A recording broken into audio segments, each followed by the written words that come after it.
അച്ഛാ, അൺഎക്സ്പെക്റ്റഡ് ആയിട്ട് ഇപ്പോൾ ഒരു ബിസിനസ് ചെയ്യുന്ന ഒരാളുടെ മരണം സംഭവിക്കുകയാണ്.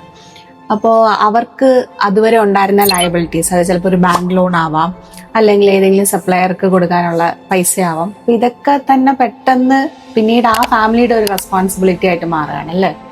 അത് ഏത് തരം ബിസിനസ് എന്നുള്ളതിനെ ആശ്രയിച്ചാണ് ഇരിക്കുന്നത്. ഫോർ എക്സാമ്പിൾ, ഇപ്പോൾ ഒരു ചെറിയ പ്രൈവറ്റ് ലിമിറ്റഡ് കമ്പനിയാണ്, അല്ലെങ്കിൽ ഒരു പാർട്ട്ണർഷിപ്പാണ്, അല്ലെങ്കിൽ ഒരു പ്രൊപ്പറേറ്റർഷിപ്പാണ്.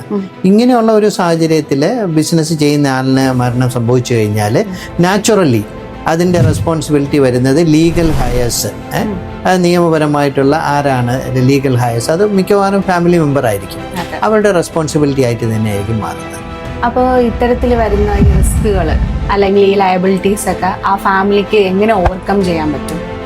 അതിന് പല മാർഗങ്ങളുണ്ട്. അതിൽ ഏറ്റവും ലളിതമായ മാർഗം എന്ന് പറയുന്നത് ആദ്യമേ തന്നെ ആ ബിസിനസ്സിൻ്റെ ഒരു ലയബിലിറ്റിയെ കുറിച്ച് ഒരു കാൽക്കുലേഷൻ ചെയ്യുക. ഉദ്ദേശം എത്ര ലയബിലിറ്റി ഉണ്ട്, ബാങ്ക് ലോൺ എത്രയുണ്ട്, മറ്റു കാര്യങ്ങളുണ്ട് എന്നുള്ളത് നോക്കുക. എന്നിട്ട് അത്രയും എമൗണ്ട് കവർ ചെയ്യാൻ പറ്റുന്ന ഒരു ടേം ഇൻഷുറൻസ് എടുക്കാം.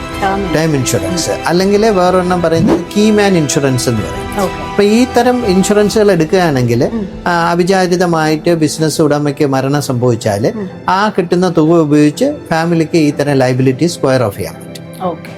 സോ ഇത്തരത്തിലുള്ള പ്രാക്ടിക്കൽ ടിപ്സിനായി ഞങ്ങളുടെ ഇൻസ്റ്റാഗ്രാം പേജ് ഫോളോ ചെയ്യുക. ഇതിനെക്കുറിച്ച് കൂടുതൽ മനസ്സിലാക്കാനായി നിങ്ങൾ ഞങ്ങളുടെ ഫ്രീ കൺസൾട്ടേഷൻ ബുക്ക് ചെയ്യുക. Till we meet again. Take care.